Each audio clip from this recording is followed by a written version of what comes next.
அனைவருக்கும் தினம் ஒரு ஜிகேயின் சார்பாக இனிய வணக்கங்கள். சோ நம்ம தமிழுக்கான அந்த சீரீஸ் என்ன செஞ்சுட்டு இருக்கோம் அப்படின்னா பாத்துட்டு இருக்கோம். அதுல நம்ம அழகு 1ல வந்து பிரித்தெழுதுக, சேர்த்தெழுதுக, சந்திப்பிழை, குறில் நெடில் வேறுபாடெல்லாம் பார்த்திருக்கோம். சோ அந்த வரிசையில அடுத்த டாபிக்கா இருக்கக்கூடியது என்ன அப்படின்னு பாத்தீங்கன்னா மயங்கொலி. அதாவது மயங்கு ஒலி அப்படின்னு சொல்லுவாங்க. ஏன் அதுக்கு பேரு மயங்கு ஒலினா ஒளி மயங்குதல். லகரமாக லகரமாக ரகரமாக, நகரம் நகரமாகவும், ரகரம் ரகரமாகவும் அந்த ஒளியானது மயங்குகிறத தான் என்ன சொல்லுவாங்கன்னா மயங்கு ஒலின்னு சொல்லுவாங்க. இது தமிழுக்கே உரிய சிறப்பு லகரம். ரைட்டா? அதே மாதிரி இந்த எரள வளல அப்படின்னு சொல்லுவோம் இல்லையா? சோ இதுல லா பாருங்க வா மாதிரியே எழுதுவோம். அதனால இதுக்கு பேரு வகர லகரம்னு சொல்லுவாங்க. சரிங்களா? இப்படி இந்த லாவை வந்து டிஃபரன்ஷியேட் பண்ணி என்ன செய்வோம் அப்படின்னா நம்ம வந்து குறிப்பிடுவோம். அதே மாதிரி 17வது எழுத்து இரு இன்னு, அதனால இதுக்கு பேரு ரகர நகரம்னு சொல்லுவோம். தாவுக்கு அடுத்து இந்த இன் வருதுனால இதுக்கு பேரு டன் நகரம்னு சொல்லுவோம். இது வள்ளின ரகரம், இது இடையின ரகரம். இந்த மாதிரி இருக்கக்கூடிய விஷயத்தை தான் நம்ம இந்த வீடியோல பார்க்க போறோம். சோ மயங்கொலிகள்னு சொல்லும் போது மனம் மனம், இந்த மனம் அப்படின்னா ஸ்மெல் வீடே மணக்குது அப்படின்னு சொல்றது அந்த மனம். இந்த மனம்னா உள்ளம். சோ உச்சரிக்கும் போது ரெண்டுமே கிட்டத்தட்ட ஒரு மாதிரி தான் இருக்கும். ஆனா ரெண்டுக்குமே என்ன இருக்கு அப்படின்னா பொருள் வேறுபாடு இருக்குது. இப்படி உச்சரிக்கிறதுல கொஞ்சம் மட்டும்தான் வேறுபாடு இருக்கக்கூடிய ஒலிகளை தான் என்ன சொல்றாங்கன்னா மயங்கொலிகள்னு சொல்றோம். சோ எத்தனை எழுத்துக்கள் மயங்கொலினா 8 எழுத்துக்கள் மயங்கொலி எழுத்துக்கள். இதுல நகரம் நகரம் நகரம் இந்த 3 சொல்றாங்க. ந அப்படின்னு சொல்லும் போது மனம் அப்படின்னு சொல்லும் போது நாவோட நுனி மேல்வாயோட அன்னம் இருக்கு இல்லையா, அந்த உள்பகுதி, அந்த அன்னத்தோட நடு பார்ட் என்ன செய்யுது அப்படின்னா தொடுது. சரிங்களா? நகரம். அடுத்ததா வந்து பாத்தீங்கன்னா இது ஒரு க்ளூ கூட ஞாபகம் வச்சுக்கோங்க. டன் நகரம்னு சொல்லுவோம். டன்னு சொல்லும் போது அது நடுவு தொடுது. அதே மாதிரி இது அன்னத்தோட நடுப்பகுதியே தொடுது. ந அப்படின்னு சொல்லும் போது இது அன்னத்தோட முன்பகுதியே தொடுது. சரிங்களா? ரன் நகரம் இருக்கு இல்லையா, அது வந்து அன்னத்தோட முன்பகுதி என்ன செய்யுது அப்படின்னா தொடுது. அடுத்து நன்றி நன்றி அப்படின்னு சொல்லும் போது நாவோட நுனி மேல்வாய் பல்லினுடைய அடிப்பகுதியை போய் தொடுறது. நன்றி நன்றி நல்வரவு அப்படின்னு சொல்லலாம். ஆனா நம்ம யாரும் அப்படி சொல்லறது கிடையாது.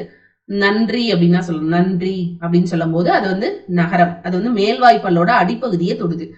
இப்படி இருக்கக்கூடிய எழுத்துக்களை தான் என்ன சொல்லுவாங்க அப்படின்னா மயங்கொலி எழுத்துக்கள்னு சொல்லுவாங்க. தகரத்தை அடுத்து வரக்கூடிய நகரம் இக்கிஞ்சு எழுதும் போது எழுதுவோம், இட்டு இன்னு தான் எழுதுவோம். சோ தகரத்தை அடுத்து வர்றதுனால இதுக்கு பேரு டன் நகரம். தகரத்தை அடுத்து வர்றதுனால இத்து இந்து இல்லையா, அதனால இதுக்கு பேரு தன்னகரம். ரகரத்தை அடுத்து வரக்கூடிய நகரம் ரன் நகரம். இப்படி என்ன செய்வாங்கன்னா பிரிப்பாங்க.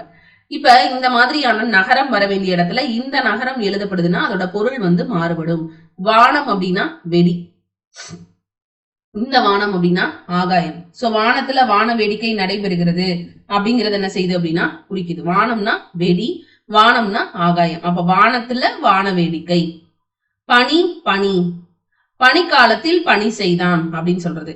இப்ப நான் இத என்ன பண்றேன், பனிக்காலத்தில் பனி செய்தான் அப்படின்னு எழுதுறதுக்கு பதிலா பனிக்காலத்தில் பணி செய்தான் எழுதுறதுக்கு பதிலா பனிக்காலத்தில் பணி செய்தான் எழுதுனா அதோட பொருள் என்ன செஞ்சிருதுன்னா மாறுபாடு அடைஞ்சிருது. இப்ப லகரத்துக்கு வராங்க. ழ அப்படின்னு சொல்லும் போது நாவோட இரு பக்கங்களும் தடித்து மேற்பற்களோட அடியை தொடுறதுனால லகரம் இருக்கு. இதுவும் வா மாதிரியே எழுதுறதுனால இதுக்கு பேர் வகர லகரம்னு சொல்லுவோம். அடுத்ததா இந்த லா வந்து பாத்தீங்கன்னா நாவோட 2 பகுதியும் மடித்து மேல் அன்னத்தோட நடுப்பகுதியை தொடுது. மேல் அன்னத்தோட நடுப்பகுதியே தொடுது. எப்படி அப்படின்னு பாத்தீங்கன்னா நம்ம நாக்கு பார்த்தோம் இல்லையா, அதே மாதிரி இந்த நாக்கு பார்த்தோம்ல அது மாதிரி.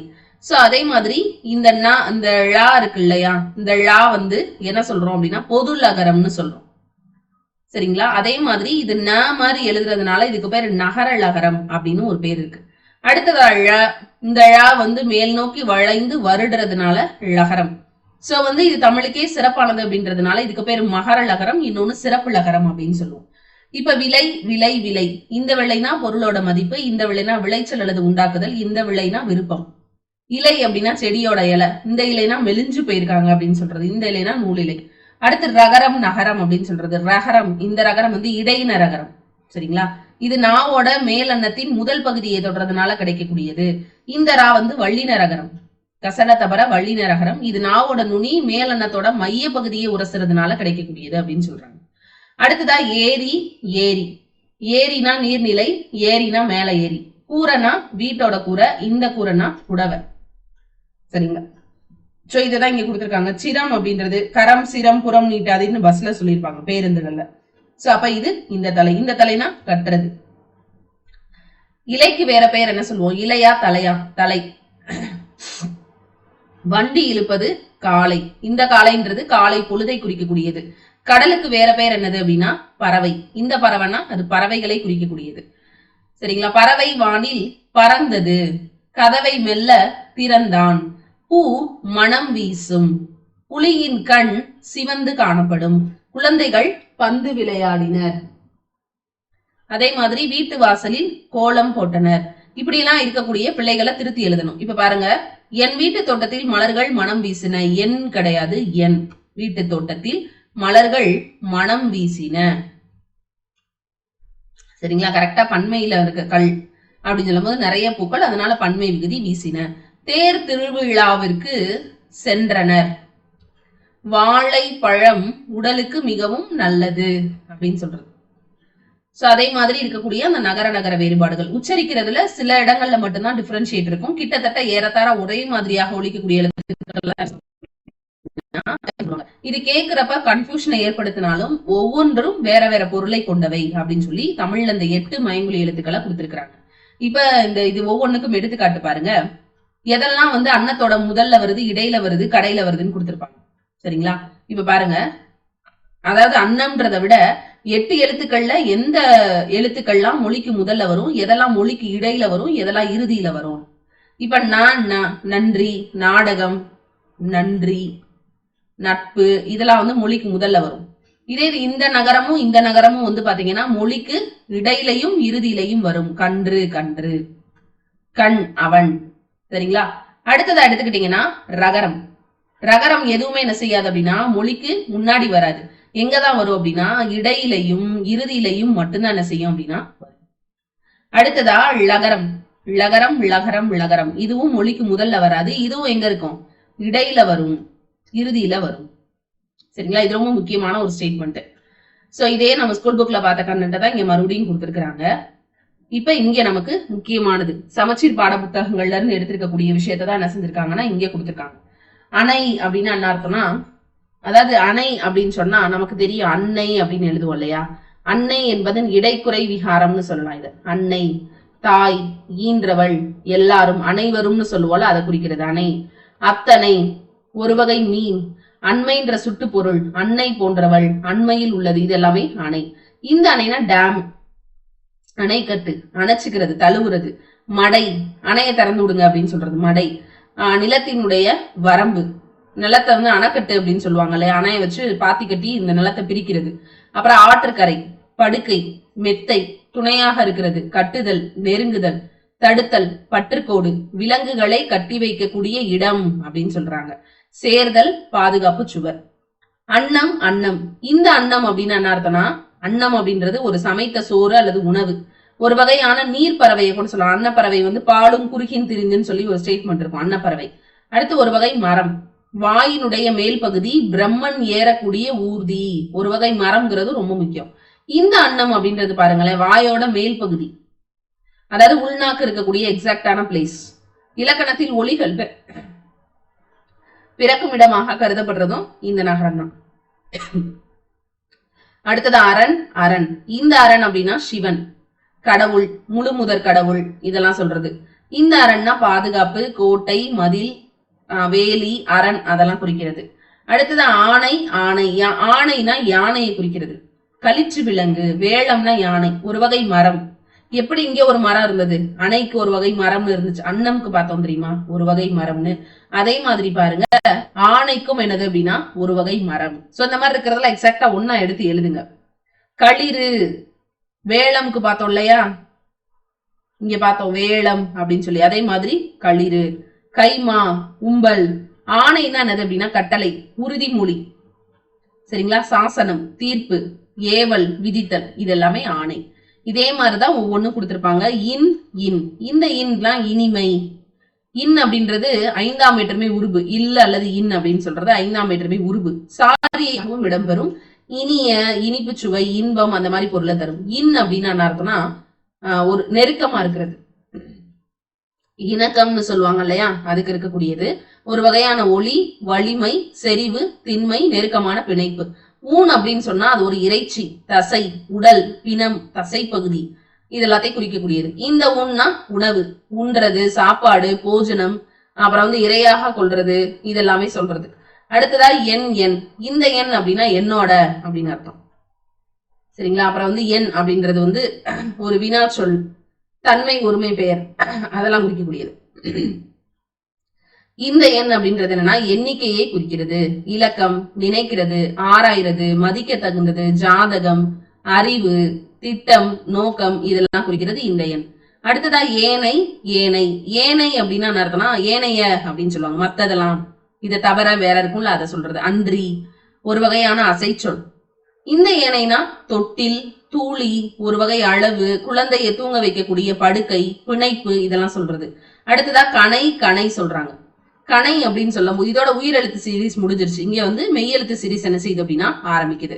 கணைனா ஒரு குதிரை எழுப்பக்கூடிய ஒளி, குதிரை கணைக்குன்னு சொல்லுவாங்களே, அது கத்துறது, ஒளி குறிப்பு, வாய் விட்டு ஒலிக்கிறது, மேகம் எழுப்பக்கூடிய ஒளி.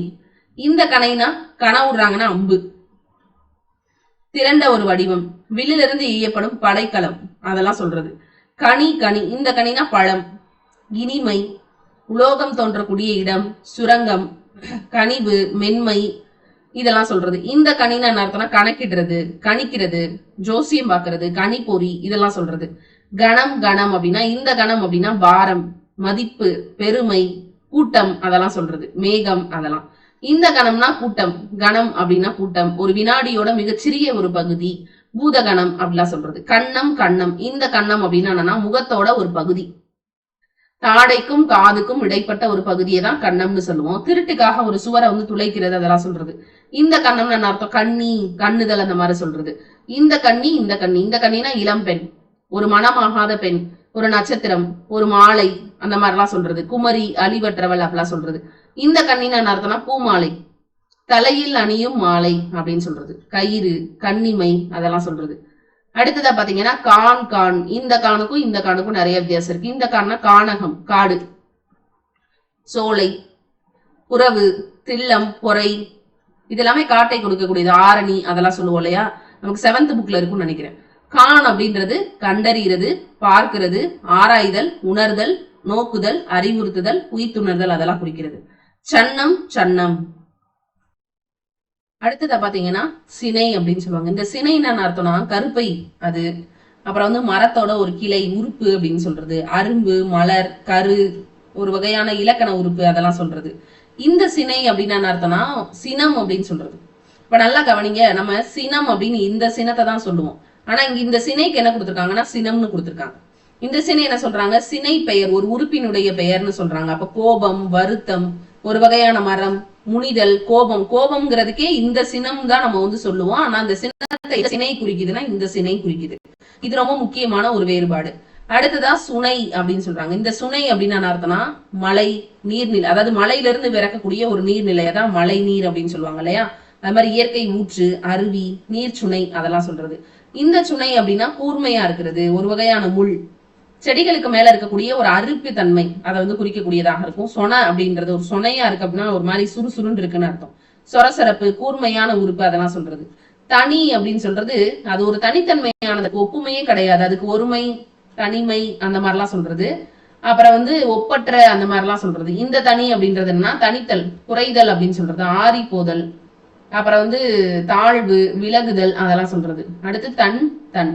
இந்த தன்மை அர்த்தம்னா தன்மை, ஒருமை பெயர், சுட்டு பெயர், அந்த மாதிரிலாம் சொல்றது. இந்த தன்மைனா குளிர்ச்சி, மென்மை, கருணை, அதெல்லாம் சொல்றது. தின் அப்படின்னு சொல்றது. இந்த தின் அப்படின்னு அர்த்தம்னா தின்றது, கடிக்கிறது. அப்புறம் அழித்தல், அரித்தல், அதெல்லாம் சொல்றது. இந்த தின் அப்படின்னு அர்த்தம்னா வலிமை, உறுதியா இருக்கிறது. அப்புறம் திணை அப்படின்னு சொல்லும் போது இந்த திணை அப்படின்னு அர்த்தம்னா ஒரு வகையான தானியம், புல்வகை. குறிஞ்சி நிலத்துல இருக்கக்கூடிய அந்த உணவு தான், நில உணவு தான் எது அப்படின்னா திணை. அவங்க இந்த கிழங்குகளை தானே சாப்பிடுவாங்க, அதை சொல்றது. அப்புறம் திணை அப்படின்னா ஒழுக்கம், திணை, பூமி.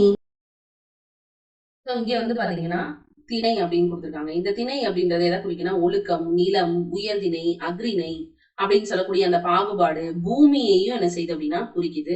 ஐந்திணை, துறை, வகை, குடிப்பிறப்பு, ஒழுக்க முறையை குறிக்குது. இந்த துணை அப்படின்றது சரி, அதாவது இது திணைக்கும் உள்ள டிஃபரன்ஸ். இந்த திணைனா ஒரு வகையான தானியம், ஒரு புல். அந்த திணை துணை அப்படின்னா அந்த புல் அளவு அப்படின்னு சொல்லுவாங்க, சின்ன அளவு அப்படின்னு சொல்றது. இந்த திணைன்றது ஒழுக்கம், நிலம், குளம் இதெல்லாம் குறிக்கிறது.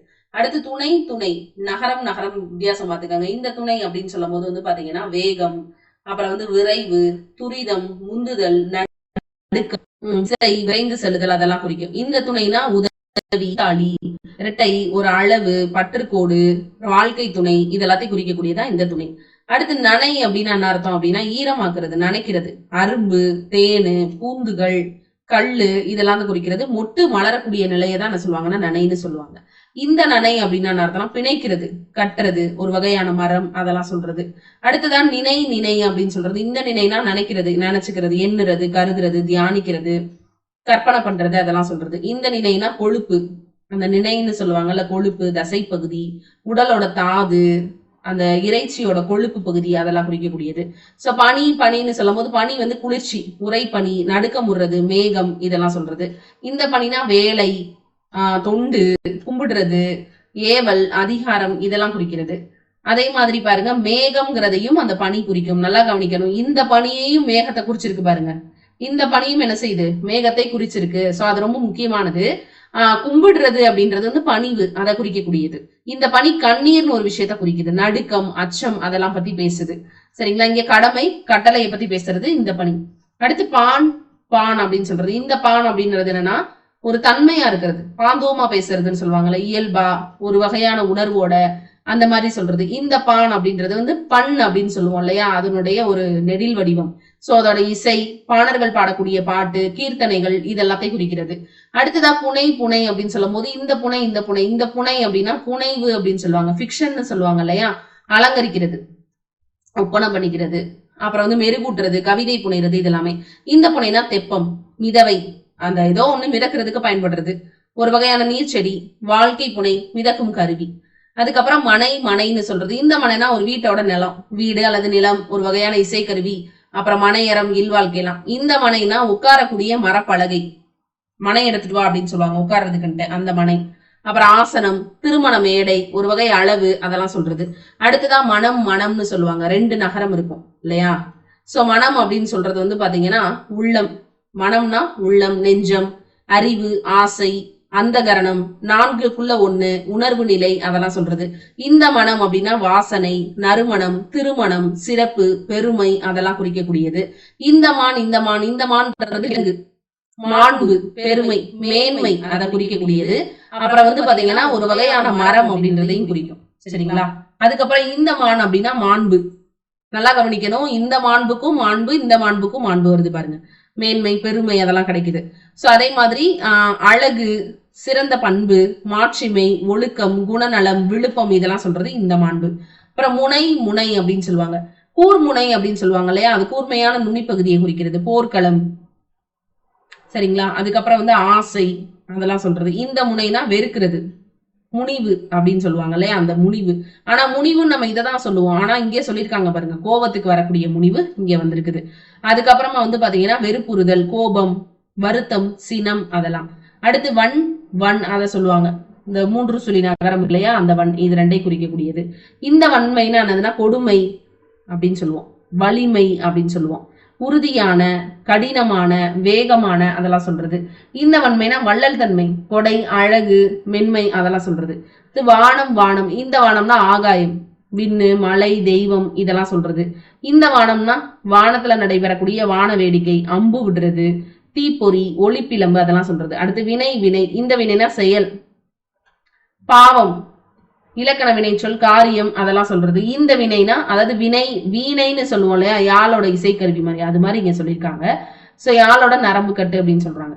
இன்னும் சில பொருட்கள்லாம் இருக்குது பாருங்க, வேறு சில சொற்கள் கொடுத்துருக்காங்க. அனல் அப்படின்னா அனல்ல இருக்கேன், அனல்ல விழுந்த மாதிரி அப்படின்னு சொல்றது. எந்த அனல்னு தெரியாம இருக்கும். பட் இந்த அனல்னா தாடி, கழுத்து, ரொம்ப முக்கியமானது. இந்த அனல்ன்றது நெருப்பு. அணினா அழகு, இந்த அணினா நெற்பொறி. அணுனா நுண்மை, அணு அப்படின்றது தாடை. அணுக்கம் அப்படின்னா அர்த்தம் நெருக்கத்துல இருக்கிறது. அணுக்கம்னா வருத்தம்.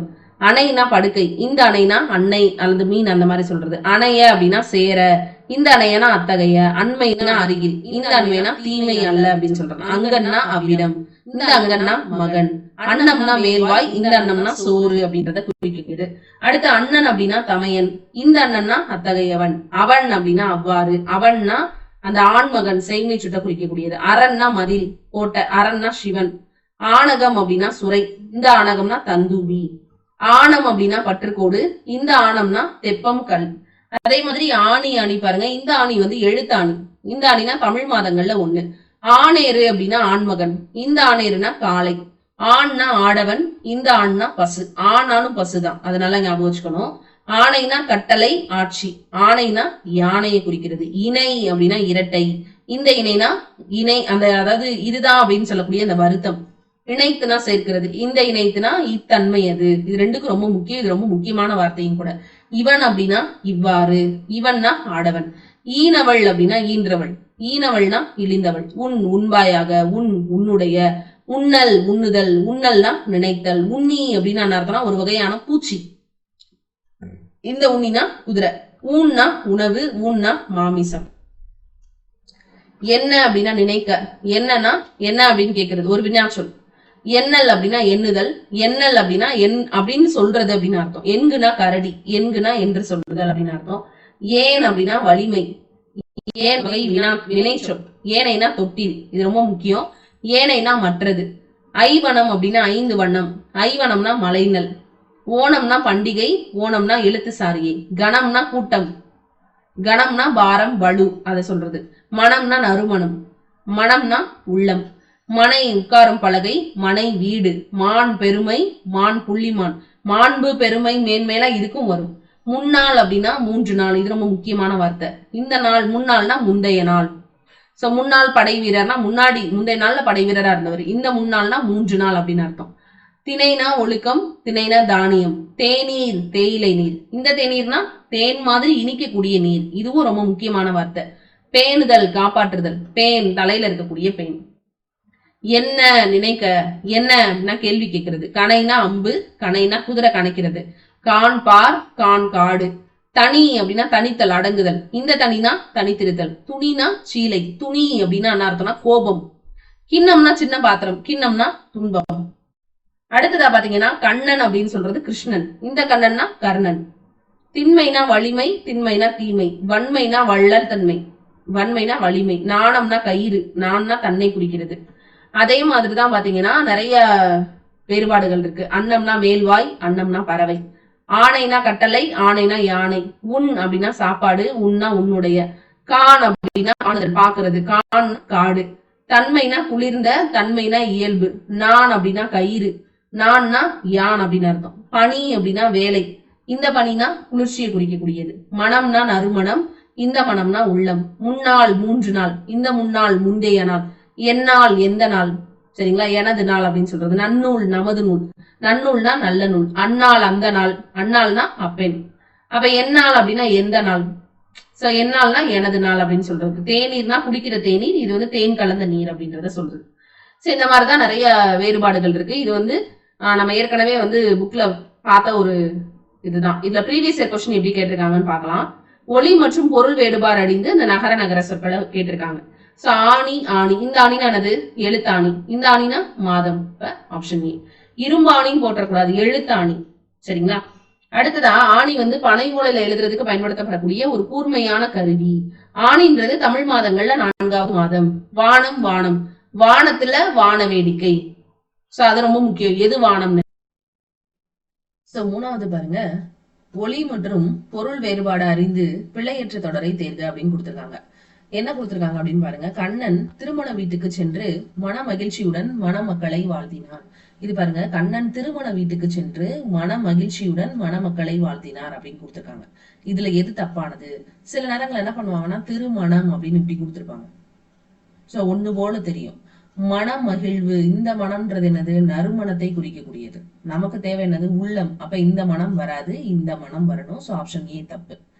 அடுத்து கண்ணன் திருமண வீட்டுக்கு சென்று மன மகிழ்ச்சியுடன், சேம் தப்பு, சரிங்களா. இந்த சில நேரம் என்ன பண்ணுவானுங்கன்னா எல்லாத்தையும் கரெக்டா கொடுத்துட்டு இந்த சென்டர் என்ன பண்ணிடுவாங்க, இந்த சென்டரா மாத்திடுவாங்க.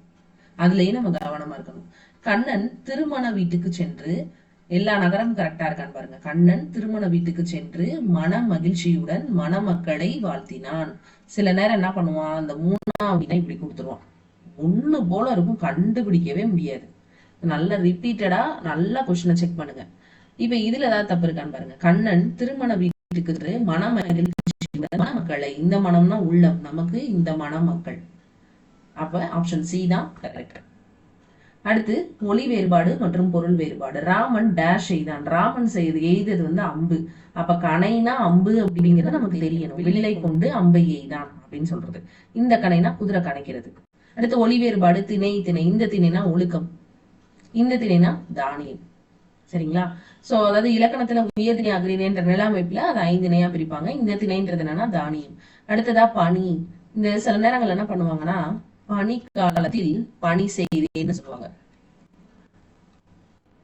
நம்ம குளிர்காலத்திலேயே வேலை பார்த்தாங்கன்னு டக்குன்னு தோணும். ஆனா இதுதான் வேலை, இது குளிர்காலம். நல்லா கவனமா இருக்கணும். அப்ப கொஸ்டின் என்ன கேட்டிருக்காங்க, பனி பனி. ஃபர்ஸ்ட் பனி வந்து குளிர்ச்சி, 2வது பனி தான் வேலை. Option A. சோ இதோட வந்து பாத்தீங்கன்னா நகர நகர வேறுபாடுகள் வந்து முடியுது. நம்ம அடுத்ததா இருக்கக்கூடிய அந்த லகரம் இருக்கு இல்லையா, அதை வந்து நம்ம அடுத்த கிளாஸ்ல பார்க்கலாம். நன்றி.